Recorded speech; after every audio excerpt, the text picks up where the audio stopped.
Woohoo! Welcome to QuaffleCast. I'm going to be reading today from Harry Potter and the Chamber of Secrets, the Bloomsbury edition.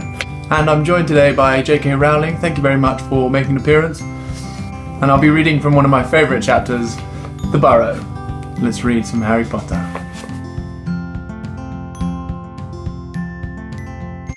"Touchdown!" said Fred, as, with a slight bump, they hit the ground. They had landed next to a tumble-down garage in a small yard, and Harry looked out for the first time at Ron's house.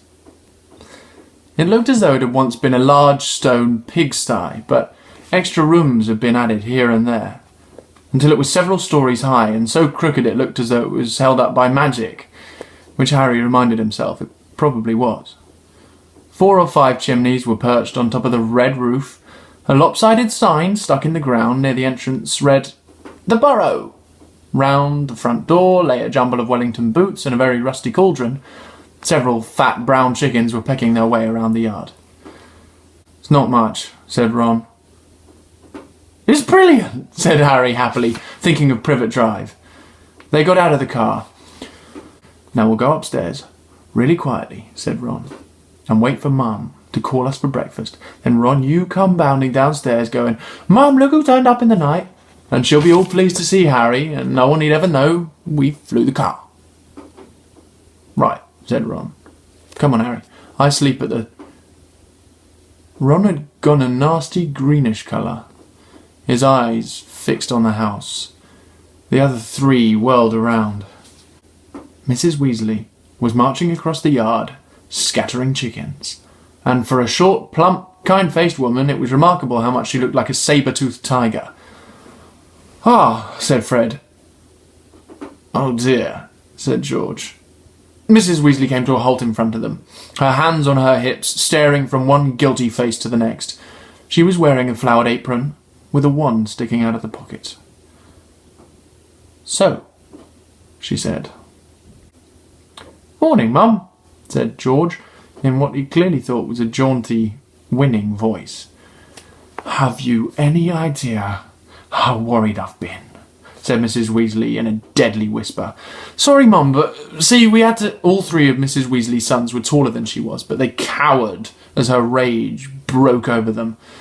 "Bed's empty. No notes. Car gone, could have crashed.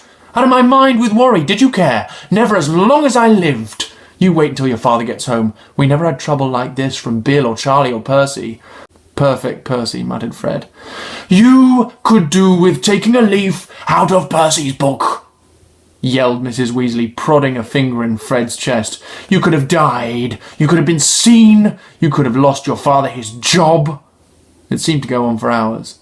Mrs. Weasley had shouted herself hoarse before she turned to Harry, who backed away. "I'm very pleased to see you, Harry, dear," she said. "Come in and have some breakfast." She turned and walked back into the house, and Harry, after a nervous glance at Ron, who nodded encouragingly, followed her. The kitchen was small and rather cramped. There was a scrubbed wooden table and chairs in the middle, and Harry sat down on the edge of his seat, looking around. He'd never been in a wizard house before. The clock on the wall opposite him had only 1 hand, and no numbers at all. Written around the edge were things like, "Time to make tea," "Time to feed the chickens," and "You're late." Books were stacked 3 deep on the mantelpiece, books with titles like "Charm Your Own Cheese," "Enchantment in Baking," and "1-Minute Feasts. It's Magic." And unless Harry's ears were deceiving him, the old radio next to the sink had just announced that coming up was Witching Hour, with the popular singing sorceress, Celestina Warbeck. Mrs. Weasley was clattering around, cooking breakfast a little haphazardly, throwing dirty looks at her son as she threw sausages into the frying pan. Every now and again she muttered things like, "I don't know what you were thinking of," and "Never would have believed it."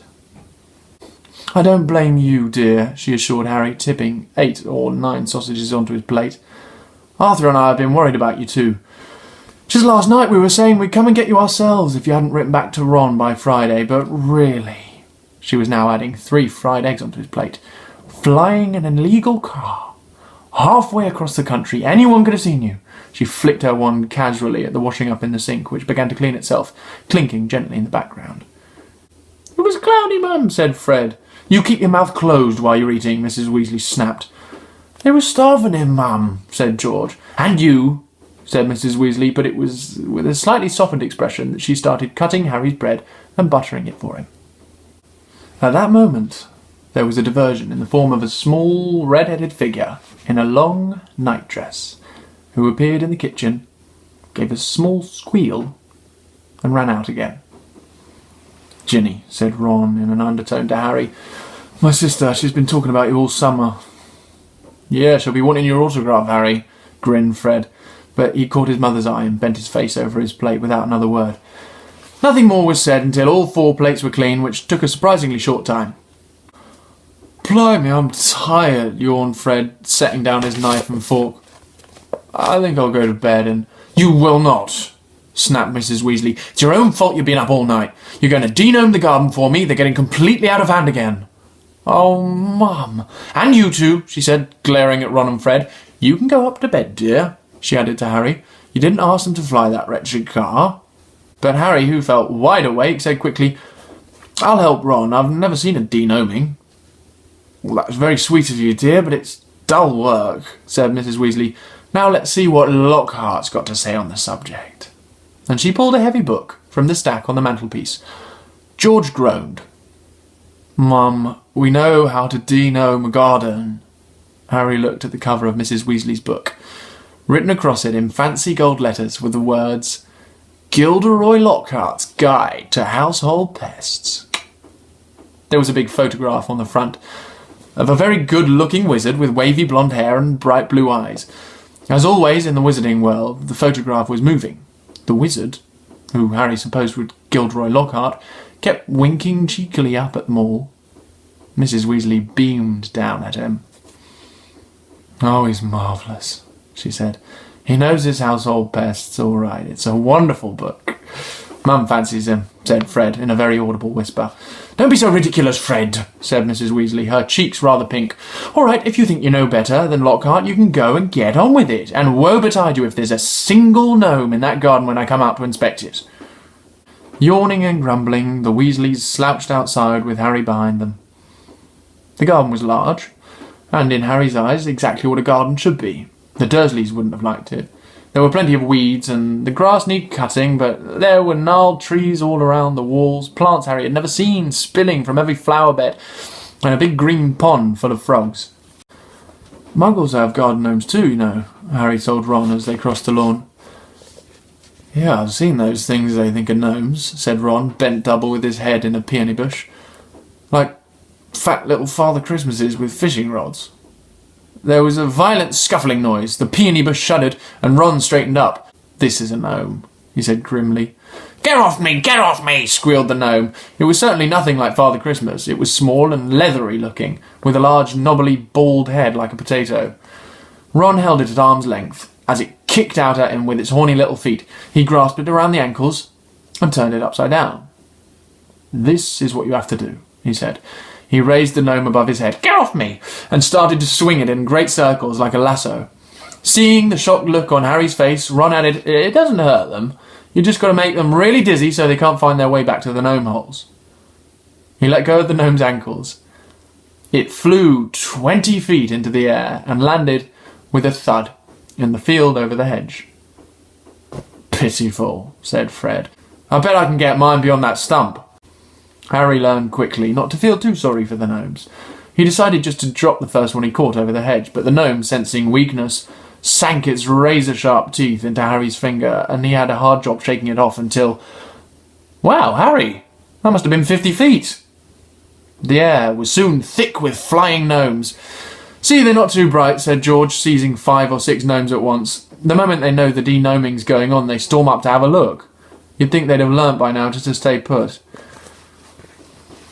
Soon the crowd of gnomes in the field started walking away in a straggling line, their little shoulders hunched. They'll be back, said Ron, as they watched the gnomes disappear into the hedge on the other side of the field. They love it here. Dad's too soft on them. He thinks they're funny. Just then, the front door slammed. He's back, said George. Dad's home! They hurried through the garden and back into the house. Mr. Weasley was slumped in a kitchen chair with his glasses off and his eyes closed. He was a thin man, going bald, but the little hair he had was as red as any of his children's. He was wearing long green robes which were dusty and travel-worn. "What a night," he mumbled, groping for the teapot as they all sat around him. 9 raids. 9. And old Mundungus Fletcher tried to put a hex on me when I turned my back. Mr. Weasley took a long gulp of tea and sighed. "Find anything, Dad?" said Fred eagerly. "All I got were a few shrinking dorkies and a biting kettle," yawned Mr. Weasley. "There was some pretty nasty stuff that wasn't my department, though. Mortlock was taken away for questioning about some extremely odd ferrets, but that's the Committee on Experimental Charms, thank goodness." "Why would anyone bother making dorkies shrink?" said George. Just muggle baiting," sighed Mr. Weasley. "Sell them a key that keeps shrinking to nothing so they can never find it when they need it. Of course, it's very hard to convince anyone because no muggle would admit their keys keep shrinking. They'll just insist they keep losing it, bless them. They'll go to any lengths to ignore magic, even if it's staring them in the face. But the things our lot have taken to enchanting, you wouldn't believe. Like cars, for instance." Mrs. Weasley had appeared, holding a long poker like a sword. Mr. Weasley's eyes jerked open. He stared guiltily at his wife. "Cars, Molly, dear?" "Yes, Arthur. Cars," said Mrs. Weasley, her eyes flashing. "Imagine a wizard buying a rusty old car and telling his wife all he wanted to do with it was take it apart to see how it worked, while really he was enchanting it to make it fly." Mr. Weasley blinked. "Well, dear, I think you'll find that he would be quite within the law to do that, even if he maybe would have done better to tell his wife the truth. There's a loophole in the law, you'll find, as long as he wasn't intending to fly the car, the fact that the car could fly wouldn't—" "Arthur Weasley, you made sure there was a loophole when you wrote that law," shouted Mrs. Weasley, "just so you could carry on tinkering with all that muggle rubbish in your shed. And for your information, Harry arrived this morning in the car you weren't intending to fly." "Harry?" said Mr. Weasley, blankly. "Harry who?" He looked around, saw Harry, and jumped. "Good Lord! Is it Harry Potter? Very pleased to meet you. Ron's told us so much about—" "Your sons flew that car to Harry's house and back last night," shouted Mrs. Weasley. "What have you got to say about that, eh?" "Did you really?" said Mr. Weasley eagerly. "Did it go all right? I mean," he faltered as sparks flew from Mrs. Weasley's eyes. That was very wrong, boys. Very wrong indeed." "Let's leave them to it," Ron muttered to Harry as Mrs. Weasley swelled like a bullfrog. "Come on, I'll show you my bedroom." They slipped out of the kitchen and down a narrow passageway to an uneven staircase which zigzagged its way up through the house. On the 3rd landing, a door stood ajar. Harry just caught sight of a pair of bright brown eyes staring at him before it closed with a snap. "Ginny," said Ron, "you don't know how weird it is for her to be this shy. She never shuts up normally." They climbed 2 more flights until they reached a door with peeling paint and a small plaque on it saying, "Ronald's room." Harry stepped in, his head almost touching the sloping ceiling, and blinked. It was like walking into a furnace. Nearly everything in Ron's room seemed to be a violent shade of orange. The bedspreads, the walls, even the ceiling. Then Harry realised that Ron had covered nearly every inch of the shabby wallpaper with posters of the same 7 witches and wizards, all wearing bright orange robes, carrying broomsticks and waving energetically. "Your Quidditch team?" said Harry. "The Chudley Cannons," said Ron, pointing at the orange bedspread, which was emblazoned with 2 giant black C's and a speeding cannonball. 9th in the league. Ron's school spellbooks were stacked untidily in a corner next to a pile of comics, which all seemed to feature the adventures of Martin Miggs, the Mad Muggle. Ron's magic wand was lying on top of a fish tank full of frog spawn on the windowsill, next to his fat grey rat, Scabbers, who was snoozing in a patch of sun. Harry stepped over a pack of self-shuffling playing cards on the floor and looked out at the tiny window. In the field, far below, he could see a gang of gnomes sneaking one by one back through the Weasley's hedge. Then he turned to look at Ron, who was watching him, almost nervously, as though waiting for his opinion. "It's a bit small," said Ron, quickly. "Not like that room you had with the muggles, and I'm right underneath the ghoul in the attic. He's always banging on the pipes and groaning." But Harry, grinning widely, said, "This is the best house I've ever been in." Ron's ears went pink. Thanks for joining me for one of my favourite chapters of Harry Potter. I hope you can join us next time, me, Hannah and JK. Until then, don't let the muggles get you down.